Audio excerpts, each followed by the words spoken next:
이들이 홍해를 건너고 나온 것이 수르 광야입니다. 그 수르 광야에 도착하기 사흘 동안 물 한 모금을 마실 수가 없었습니다.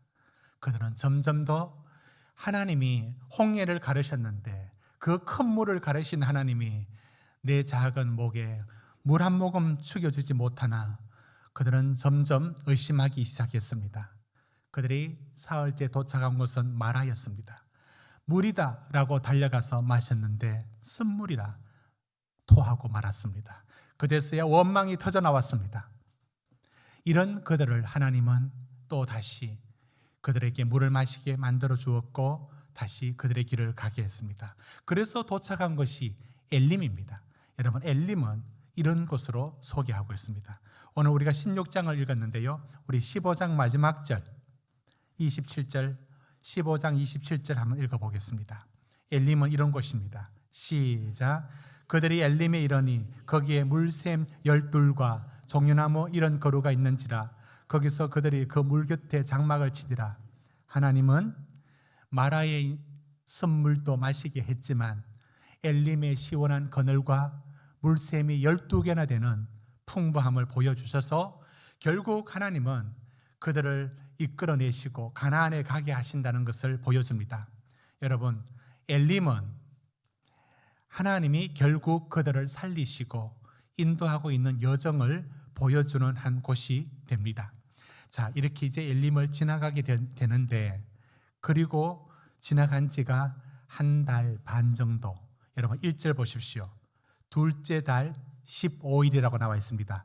그러니까 출애굽한 지 한 달 반 정도 되었을 때 그들이 도착한 곳은 어디냐면 신광야 쪽에 도착하게 됩니다. 자, 그곳에 도착했을 때의 문제는 무엇이냐면 전에는 마실 물이 없었죠. 광야에는 모든 게 없습니다. 이번에는 양식이 없습니다. 여러분 3절 같이 읽습니다. 시작. 이스라엘 자손이 그들에게 이르되 우리가 애굽 땅에서 고기 가마 곁에 앉아 있던 때와 떡을 배불리 먹던 때에 여호와의 손에 죽었더라면 좋았을 것을 너희가 이 광야로 우리를 인도해 내어 이 온 회중이 줄여 죽게 하는도다. 한 달 반 정도 되니까 들고 온 거 양식 다 떨어지고 그들은 더 이상 먹을 것이 없게 되었습니다. 여러분, 피난길 가더라도 어떻게 한 달치 이상의 양식을 들고 다닐 수가 있겠습니까? 그들은 이제 아무것도 먹을 것이 없습니다. 그러면 어떻게 할까요? 그들은 바로 하나님께 원망을 터뜨립니다. 여기서 죽게 되었다라고 말하면서, 그리고는 그들의 기억을 왜곡시킵니다.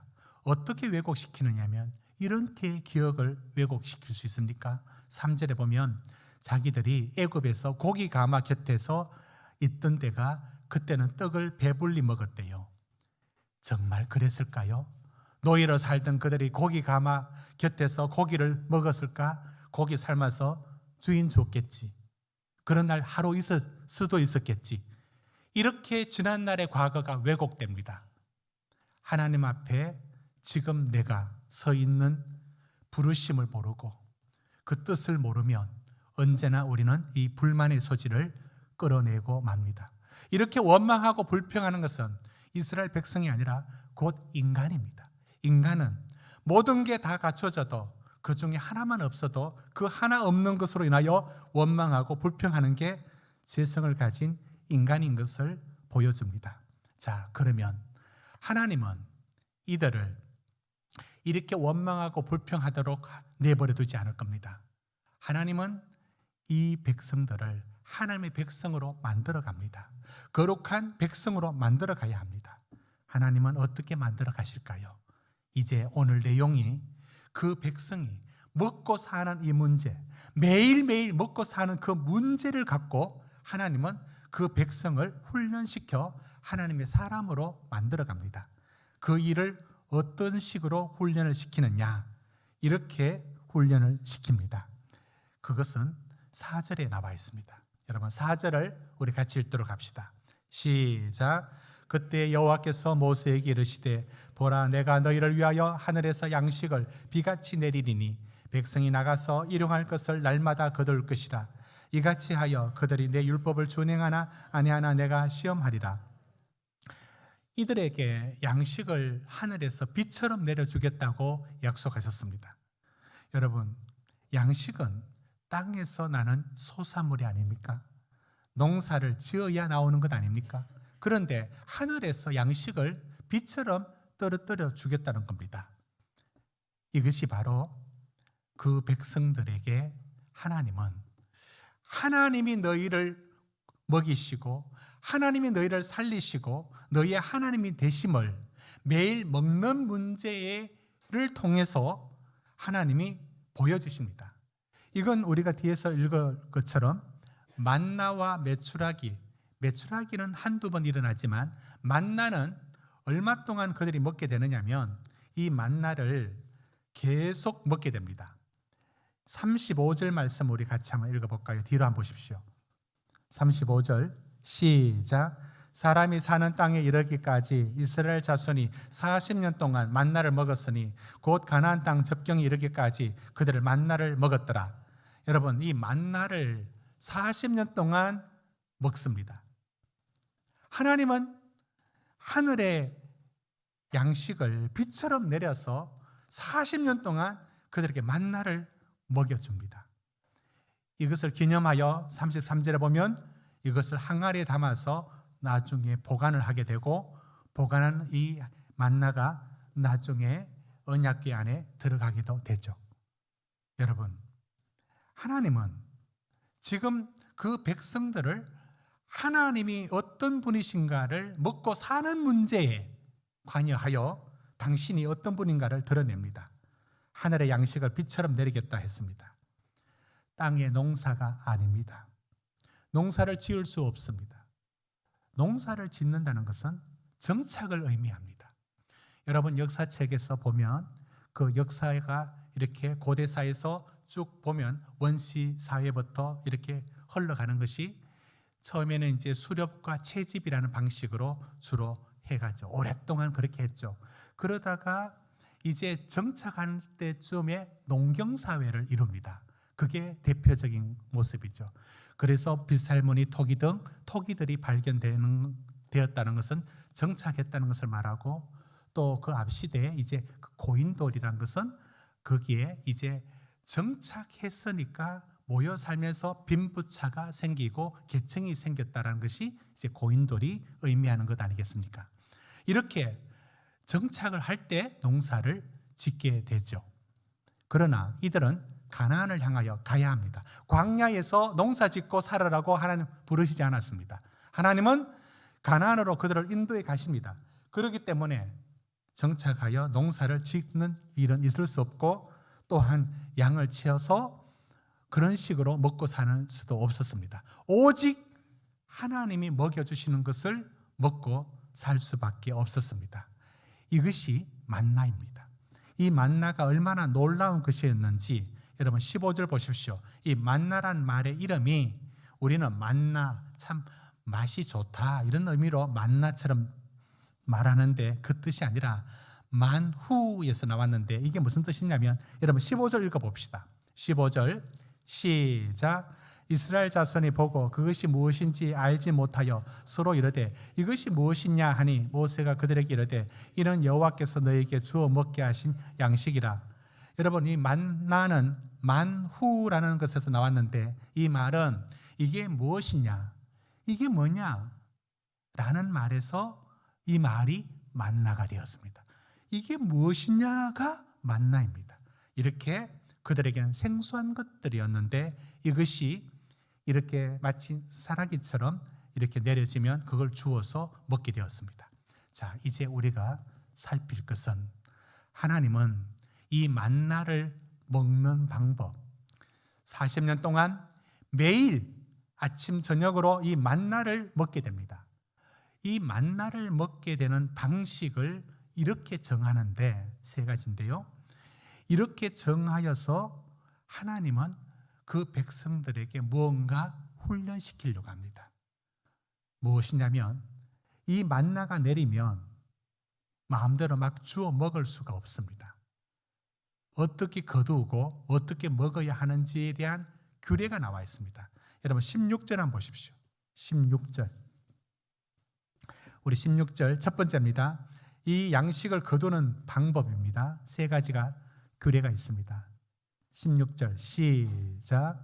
여호와께서 이같이 명령하시기를 너희 각 사람은 먹을 만큼만 이것을 거둘지니 곧 너희 사람 수요대로 한 사람의 한 오멜씩 거두되 각 사람이 그의 장막에 있는 자들을 위하여 거둘지니라 하셨느니라. 거두는데 일용할 양식으로만 거두어야 됩니다. 1회분만 거둬야 됩니다. 1회분이 아니고 1일 분량을 거둬야 됩니다. 그 분량을 대략 한 오멜이라고 말하고 36절에 이 오멜의 단위를 에바라 10분의 1 에바라고 하여 지금의 도량형으로 따지면 한 2리터 정도 됩니다. 여러분 2리터 PT병 생각해 보십시오. 거기에 만나를 담았다라고 해보십시오. 이게 하루 먹을 분량입니다. 더 거두지 못하게 했습니다. 그날 먹을 것만 구하라고 합니다. 두 번째 19절입니다. 19절 같이 읽습니다. 시작. 모세가 그들에게 이르기를 아무든지 그것을 남겨두지 말라. 아껴서 저장해두고 더 많이 비축을 해둔다든지 이런 거 못하게 했습니다. 그날 구한 거 그날 먹고 끝내고 다음날 또 거두러 가야 합니다. 이걸 어기면 안 된다고 했습니다. 세 번째 25절 한번 보십시다. 25절 세 번째 규례입니다. 시작. 모세가 이르되 오늘은 그것을 먹어라. 오늘은 여호와의 안식일인즉 오늘은 너희가 덜해서 그것을 얻지 못하리라.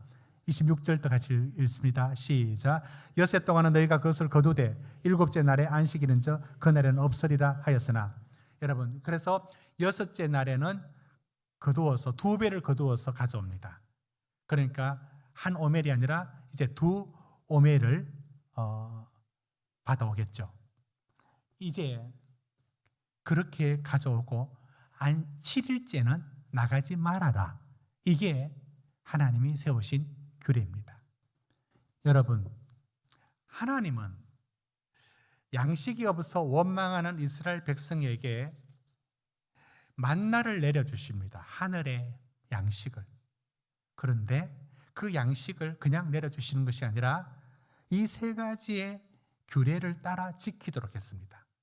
여러분, 이게 무슨 의도가 있는지 짐작이 어느 정도 가지 않습니까? 왜 이렇게 해야 되는지, 오늘 말씀은 왜 이런 방식의 규례를 통해서 만나를 먹게 하셨는지를 우리가 그 의미를 찾아보고자 하는 겁니다. 여러분 생각해 보십시오. 200만 명이 한 끼도 아니고 매일매일을 40년을 만나를 먹습니다. 놀랍지 않습니까? 농사를 지어 사는 게 아니에요. 메추라기는 모든 주예수를 보면은 한두 번 내린 것처럼, 그러니까 단백질을 한 번씩 보충을 해준 것처럼 보여집니다. 그러나 만나는 매일 먹습니다. 이것을 이 많은 인구가 그 광야에서 하늘에서 빛처럼 떨어지는 이 썰이 내린 것처럼 하얗게 떨어진 것을 아침마다 줍고 그것을 먹고 살아가게 했습니다. 여기 이렇게 먹을 때에 이 세 가지 규례를 통해서 먹도록 하신 일에는 하나님의 깊은 뜻이 담겨져 있는 게 틀림없습니다. 우리는 오늘 그 뜻을 알고자 합니다. 저는 이 말씀 속에서 세 가지 뜻이 보여졌습니다. 첫째, 왜 이렇게 하셨는가? 그것은 우리가 먹고 살고 누리는 모든 것이 하나님의 선물인 것을 보여줍니다. 내가 농사해서 땀 흘려서 지은 게 아닙니다. 아니, 농사하여 땀 흘려 지어도 하나님께 감사해야 합니다. 그런데 하나님은 이 훈련 기간에 뭘 보여주느냐면 하늘에서 빛처럼 내렸고 그들이 수고하고 땀을 흘린 게 없고 땅의 소산이 아닙니다. 그들은 그저 선물로 받았습니다. 하나님은 이스라엘 백성에게 보여줍니다. 너희들이 먹고 사는 이 모든 일들이 하나님의 은혜로 선물로 주신 것이라는 것을 말씀해 주고 있습니다. 여러분, 내게 주신 것이 하나님의 선물이라는 생각 만족과 깨달음이 없으면 우리는 어떤 것에 만족이란 없습니다. 아무리 더 가지도 그 부자에게 물어보십시오. 행복하냐고. 얼마를 가지면 더 행복하냐고요. 여러분, 이것이 내가 얻었어, 내가 가졌다, 이것이 하나님으로부터 받은 선물이라는 것이 없으면 우리 삶에는 감사가 없습니다. 우리는 어떤 것이든지 그것이 하나님으로부터 받은 선물이라는 믿음으로 우리 삶의 것을 볼 줄 알아야 합니다. 여러분, 이게 그 율법과 복음에 대한 부분도 마찬가지입니다.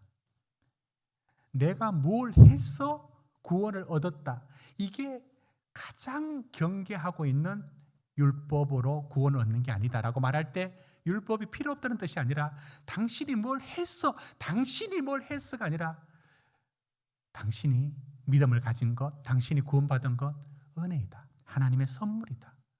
이게 끊임없이 복음과 서신서가 일러주는 게 율법으로 가지 마라, 네가 한 게 아니다, 하나님의 은혜다, 구원도 하나님의 은혜지 네 공로와 업적과 행위가 아니다 라고 말하는 것처럼 우리 삶의 것들이 하나님의 선물인 것을 알아야 합니다. 여러분, 저는 앞서 목회했던 울진의 후포에서 목회할 때 한 분이 항암을 받으러 그 울진에서 원자력 병원까지 다니고 있었습니다. 너무 힘들게 다니고 있었고 그래서 상당히 중한 상태였습니다. 그래서 한 번은 같이 가줘야겠다. 그래서 제가 약속을 했고 가는 날에 함께 가자고 했습니다. 새벽 기도를 마치고 바로 거기서 출발해서 이제 원자력 병원까지 왔습니다. 이제 원자력 병원에 가서 한참을 기다리고 이제 그 진료 받는데 제가 보호자 이름으로 같이 들어갔습니다. 교수님이 딱 1분도 안 되게 만나더라고요. 그 종일 올라와서 딱 1분만 설명을 하고 끝내더라고요. 더 질문할 텀도 안 주고 질문은 다른 사람한테 하라고 이렇게 하고는 후다닥 끝을 내고는 거기서 굉장히 실망스러운 얘기를 들었습니다. 안 되는 얘기, 안 좋은 얘기만 잔뜩 듣고 그리고는 또 한참 약을 받기 위해서 한참을 기다렸다가 저녁 한 오후 늦게 출발해서 내려왔습니다. 같이 차를 타고 제가 운전을 하고 옆에 태우고 왔습니다. 속초인지 강릉인지 어떤 지점인지는 정확히 모르겠는데 올 때 저녁이 되었습니다. 벌써 달이 떠 있었습니다. 저는 운전해서 앞을 보고 쭉 가는데 갑자기 그 한 성도님이 이렇게 말을 하는 겁니다. 목사님, 달이 떴어요. 저 달을 내가 다음 달에도 볼 수 있을까요? 이렇게 하면서 머리를 창문에 탁 박고는 눈물을 줄 흘리던 거예요. 마음이 너무 안 됐고 그 말을 들으니까 마음이 정말 막 무너져 내릴 듯이 됐습니다. 저 달을 다음 달에는 볼 수 있을까요? 라고 할 때에 그 성도에게는 아내하고는 일찍 이혼했고 아들 둘이 있었어요. 둘 다 중학생이었습니다. 이렇게 지내고 있었는데 아들은 이 아버지가 투병하는 것들을 속으로는 안타까워했겠지만 겉으로는 그저 그 청소년 시절에 그냥 아주 투명스럽게 그렇게 몰마땅하게 그렇게 있고 아빠가 이제 아들이 잠들면은 그 아들 곁에 가서 이렇게 또 누워 봅니다. 헤어질 날이 자꾸 가까워지는 느낌을 받았는지 이렇게 이제 지냈습니다. 근데 이제 이분이 이제 그 말을 하고 내려오면서 제가 많은 생각을 하게 되었습니다. 무심히 보는 저 달이 저 사람에게는 다음 달에는 내가 저 달을 볼 수 없겠다라는 것으로 보여지는구나 싶었습니다. 내려오면서 그 평해라고 하는 그때 해수욕장이 개장되어 있는 시즌이었습니다. 그 친구들한테 전화를 하더니만 해수욕장 잠시 들리자는 겁니다. 그래서 해수욕장 잠시 들렸습니다. 들리니까 친구들이 소주를 이렇게 두고 술을 마시면서 야, 그거 아무것도 아니야. 야, 자네 자식이 그거는 뭘 그래 하면서 위로한다고 위로하는데 제가 그 장면을 탁 보고 있는데 하나도 위로가 안 되는, 그러니까 그 친구들이 무슨 말로도 위로한다고 하지만 그는 벌써 딴 세상에 서 있는 것처럼 멀뚱히 보고 있었습니다. 그리고는 그분이 오늘 목사님하고 같이 어디 다녀와서 술을 못 마신다 하고는, 그리고는 같이 이제 집으로 내려 들어왔습니다. 제가 얘기는 여기부터입니다.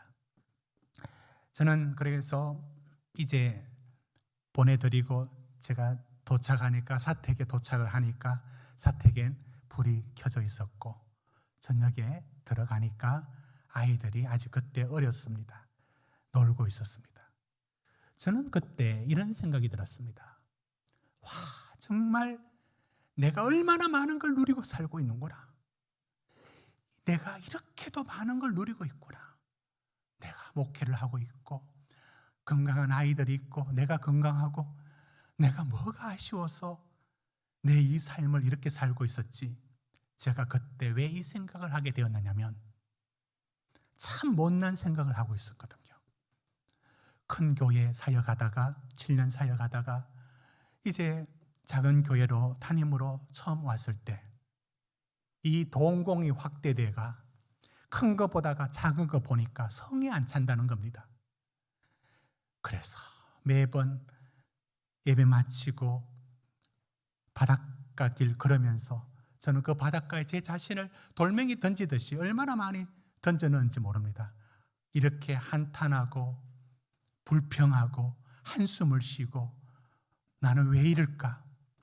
이렇게 못난 생각들을 하고 있을 즈음에 저는 그분과 함께 하루 종일 걸려 다녀왔던 그 길, 그리고 그 한마디, 다음 달에도 저 달을 볼 수 있을까요? 저는 그 말에 회개를 했습니다. 하나님, 내 삶에 누리는 게 얼마나 많은지, 이게 없는 이에게는 꿈에도 그리는 것 아닌가?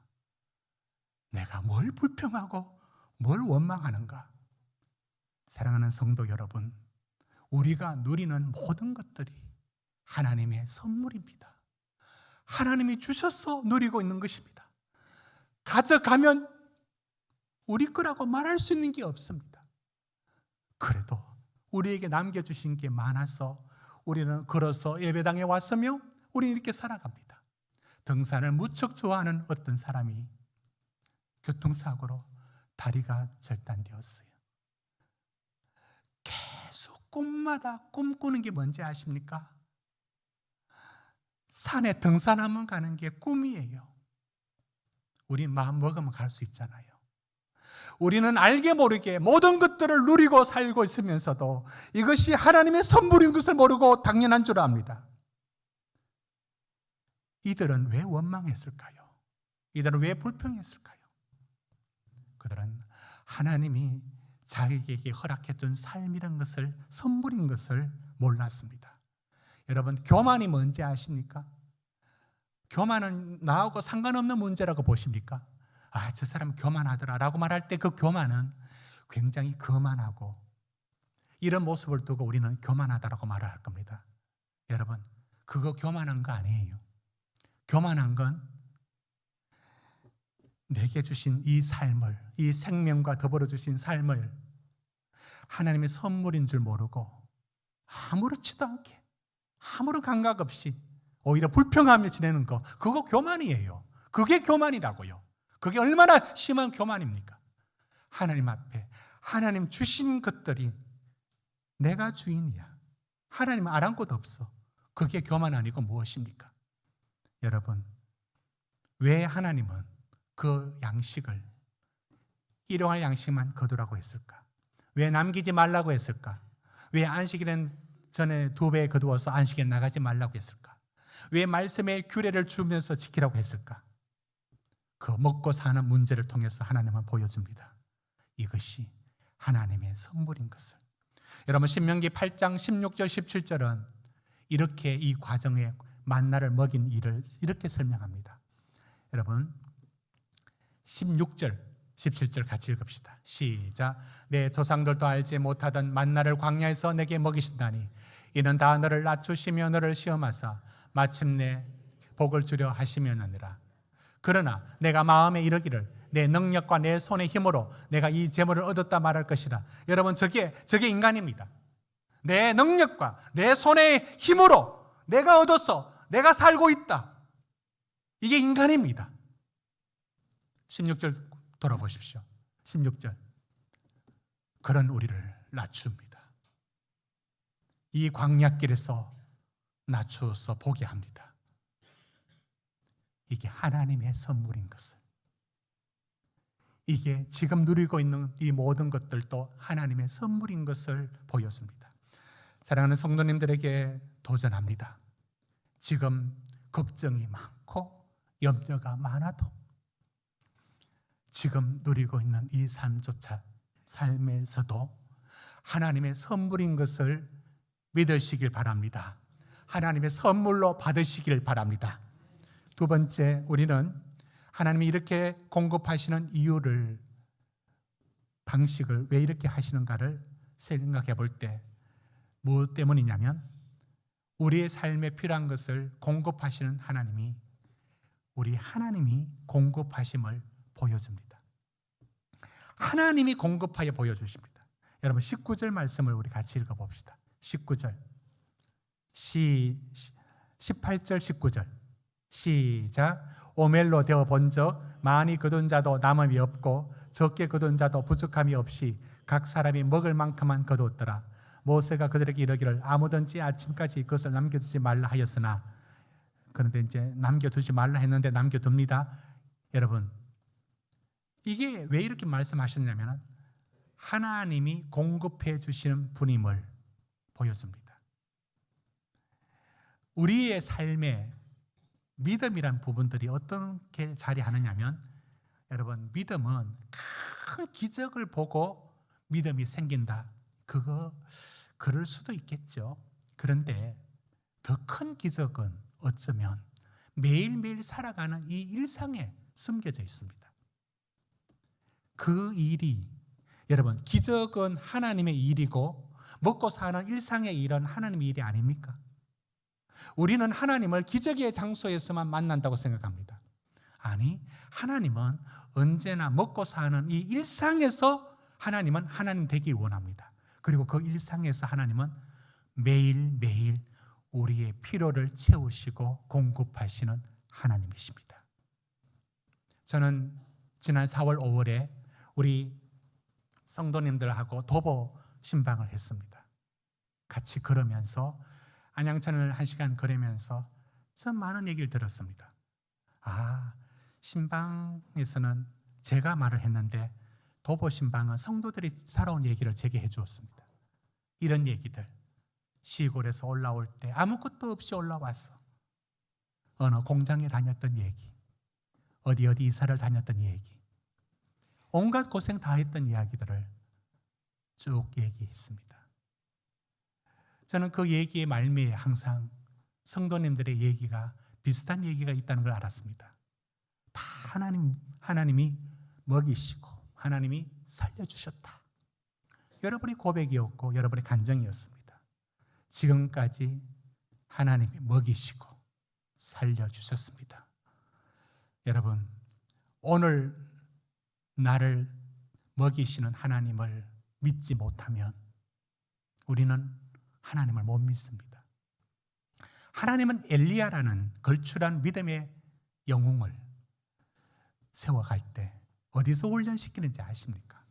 먹고 사는 문제로 훈련시켰습니다.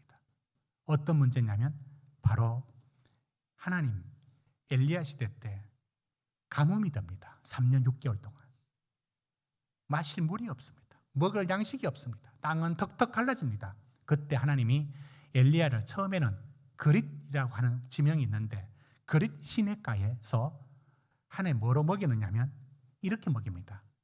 열왕기상 17장 6절 우리 같이 읽읍시다. 시작. 까마귀들이 아침에도 떡과 고기를, 저녁에도 떡과 고기를 가져왔고 그가 시냇물을 마셨으나, 여러분, 이 엘리야가 하나님 훈련을 어떻게 시키느냐면 아침에도 저녁에도 어김없이 까마귀가 물어다 주는 것을 먹고 삽니다. 여러분, 이게 뭐냐고요? 날마다 이 하나님은 다른 것으로 여러분 훈련 받기 위해서 다른 것으로 굳이 그럴 필요 없어요. 신앙을 배우는 가장 좋은 장소는 지금 삶이에요. 어디 좋은 데 훈련 받으러 가면 좋을 것 같죠? 그럴 것 같아요. 더 좋은 게 지금 삶이에요. 지금 일상이에요. 하나님께서 엘리야를 훈련시키는 것도 매일 먹고 사는 문제.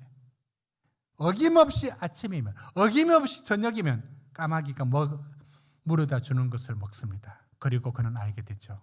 나중에 바알 선지자와의 대결에서 불을 내리느냐 내리지 않느냐, 그 아무 기미도 없는 가운데도 끝까지 하나님을 신뢰할 수 있었던 것은 아침에도 저녁에도 어김없이 먹을 것을 공급해 주시는 하나님에 대한 믿음이 엘리야에게 축적됩니다. 이 믿음의 훈련은 한 단계 더 올라가는데요, 그 보고 어디 가라고 하느냐면 17장 9절을 한번 보십시오. 이 엘리야를 어디로 보내느냐면 사르밧으로 보냅니다. 사르밧은 그가 있던 곳에서 상당히 북쪽인데요, 그쪽 그 시돈에 속한 사르밧으로 보냅니다. 거기 한 과부를 만납니다. 아들하고 둘 살고 있습니다. 처음에 엘리야는 부자인 줄 알았어요. 부잣집에 보내는 줄 알았어요. 도착해 보니까 먹을 게 없어도 아무것도 없어서 마지막 음식 먹고 죽으려고 하는 그 집안이었습니다. 엘리야가 딱 가르칩니다. 하나님이 역사를 베푸는구나. 그 마지막 음식을 달라 합니다. 이 일을 통해서 엘리야는 알게 됩니다. 하나님, 아무것도 없는 데서도 나를 먹여 살리는구나. 이 믿음이 엘리야를 갈멜산의 불의 선지자의 엘리야로 만듭니다. 사랑하는 성도 여러분, 여러분의 믿음이 자라는 것은 오늘 어떤 특별한 기적을 보았어야 믿음이 자란다고 생각지 마십시오.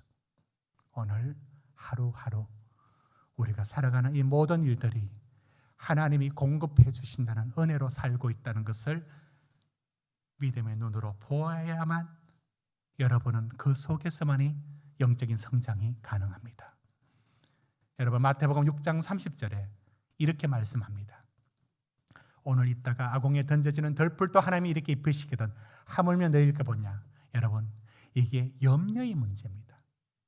염려의 문제입니다.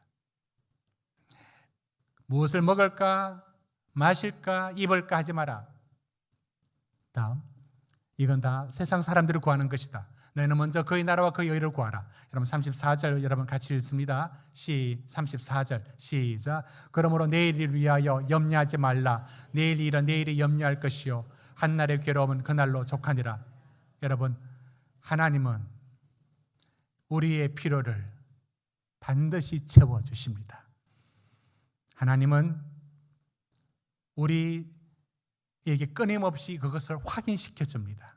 여러분의 삶의 모든 것들을 통해서 어떻게 할까라는 염려가 있지만 그 염려 때문에 보지 못하고 있을 뿐, 여러분의 삶을 붙들고 있는 분은 하나님이 공급하심으로 붙들고 계십니다. 시편 37편 25절은 그래서 이런 고백을 하게 됩니다. 내가 어려서부터 늙기까지 의인이 버림을 당하거나 그의 자손이 걸식함을 보지 못하였다. 믿음으로 사는 자는 하나님이 책임진다는 것을 끊임없이 믿음의 사람들이 고백해 주고 있습니다. 우리에게 염려의 문제가 남아있을 때 기억하십시오. 하나님이 우리를 책임져 주십니다. 마지막 우리는 하나님께서 만나를 먹이는 이 과정을 통하여 우리에게 무엇을 일러주시느냐. 여러분 4절 말씀 한번 다시 한번 봅시다. 4절 말씀 4절 말씀 시작. 그때 여호와께서 모세에게 이르시되 보라, 내가 너희를 위하여 하늘에서 양식을 비같이 내리리니 백성이 나가서 일용할 것을 날마다 거둘 것이라. 이같이 하여 그들이 내 율법을 준행하나 아니하나 내가 시험하리라. 여러분, 여기서 우리는 날마다 거둘 것이라. 왜 월용할 양식을 주지 않았을까? 한 1년치를 주고 살아라고 하지 않았을까? 여러분, 보관하고 저장해두면 뭡니까? 그 주시는 하나님이 아니라 있는 것 의지해서 살아갑니다. 그거 의지하지 마라. 날마다 하나님께 구하라. 날마다 하나님을 의지하라. 하나님은 그 백성들에게 이 광야에서 무엇을 훈련시켜 주시느냐면, 지금 이건 우리 삶에도 깊은 연관이 있습니다. 뭘 훈련시켜 주느냐면 날마다 주님을 의지하고 날마다 주님을 바라보는 겁니다. 이게 신앙입니다. 여러분, 기독교의 신앙이 형식주의로 흐르면 기독교의 지식 몇 가지 아는 것으로 이게 기독교인인가 이렇게 생각합니다. 그렇지 않습니다. 여러분, 참 신자는 날마다 그 하나님을 의지합니다. 날마다 하나님을 도움을 구합니다. 날마다 그 하나님을 힘입어서 살아갑니다. 이게 성도입니다. 이걸 일찍이 여러분 창세기 5장 24절에 에녹이 그 삶에서 동행했다라고 말하고요. 창세기 6장 9절에 노아가 하나님과 동행했다는 말 쓰죠. 동행이란 말. 여러분, 이게 신앙의 모습입니다. 신앙은 기독교의 신앙을 갖고 삶에서는 아무 상관없이 살아가는 사람들, 그게 아니라 날마다 그 하나님과 교제하고 묻고 의지하고 그 힘을 받아서 살고 그 위로로 견디고, 이게 신앙인 겁니다. 사랑하는 성도 여러분, 이렇게 날마다 살아가는 일들이 어디와 연관이 깊이 있느냐면 바로 안식일을 지키는 것과 깊은 연관이 있음을 말합니다. 이렇게 날마다 거두는데, 그리고 그 날짜를 6일에는 2배를 거두고 7일째는 나가지 말아라라고 말합니다. 여러분, 참 지혜로우신 하나님이 우리 삶의 리듬을 다 계산하고 계십니다.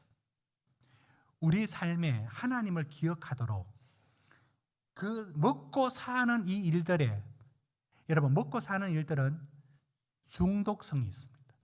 일이 중독성이 있고 일은 끊임없이 빠져들어가고 쉼없이 흘러가서 돌아갑니다. 그런데 하나님이 그 리듬을 딱 끊어버립니다. 6일째 2배 거두어라. 7일째 나가지 마라.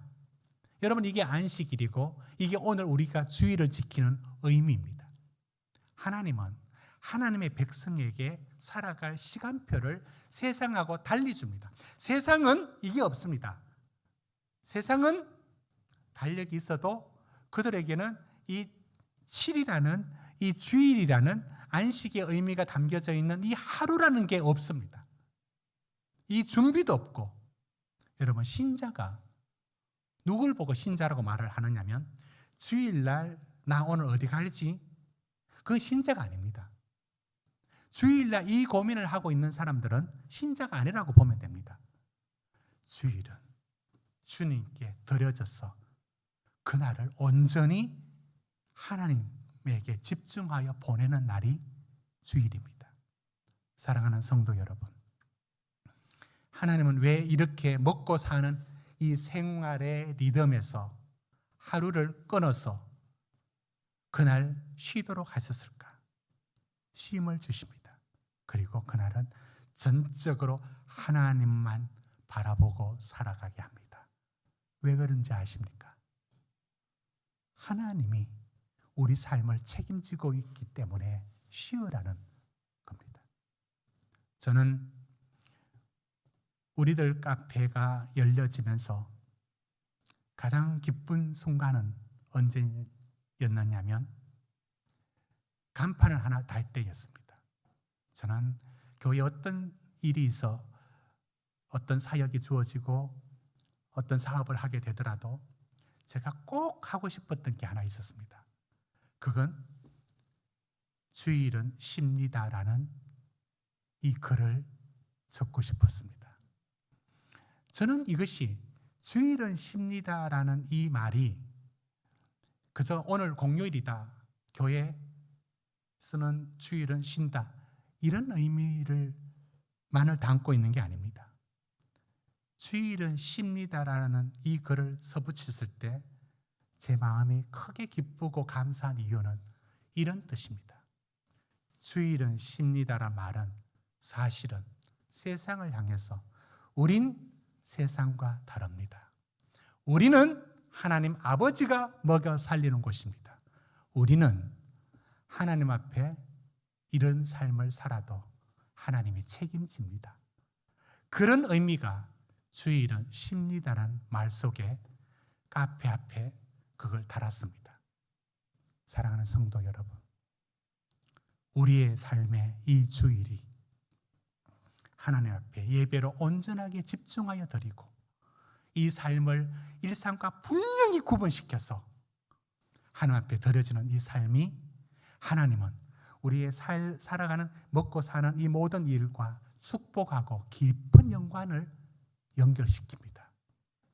하나님이 예배를 드리며 주일을 온전히 지켜나가는 성도들의 삶을 반드시 축복하십니다. 반드시 책임지십니다.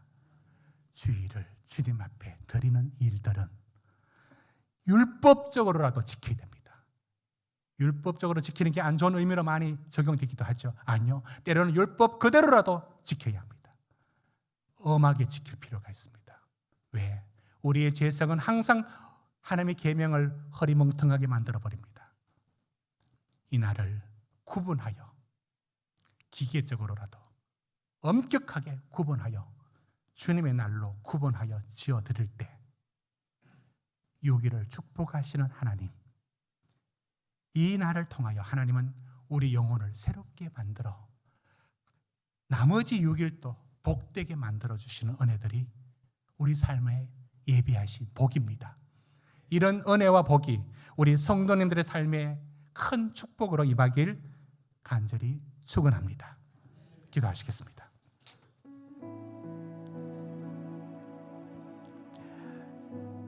기도할 때 하나님, 지금 내가 살고 있는 모든 게 하나님의 선물인 것을 알게 해달라고, 그리고 감사하게 해달라고.